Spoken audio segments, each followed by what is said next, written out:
Kamqonlik, ya'ni anemiyadan bir umrga qutulib, ferritinni zo'r ko'tarilishiga yordam beradigan 4 ta mahsulot bilan tanishtiraman.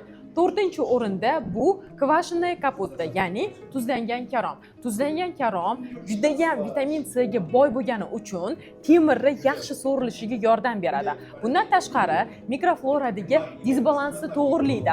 Ya'ni foydali bakteriyalarni ko'paytiradi, patogen bakteriyalarni kamaytiradi. Ya'ni yeyotgan, ichayotgan mahsulotlarimizdagi oqsil temirni yaxshi so'rilishiga yordam beradi. 3-o'rinda qova urug'lari. Qova urug'larida barcha ferritinni ko'tarishga yordam beradigan elementlar mavjud. 2-o'rinda bo'lsa, bu albatta kostный bulyon, ya'ni iliy sho'rva.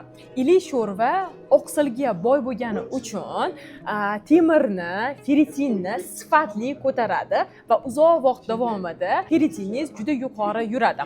Eng asosiy, birinchi o'rinda temirni ko'tarishga yordam beradigan mahsulotni bo'lsa, men 3 kunlik bepul master-klassimda o'rgataman. Master-klassda ishtirok etish uchun hoziroq kommentariyaga plus belgisini yozib qoldiring. Ro'yxatdan o'tib, meni yopiq Telegram kanalimga qo'shilib oling.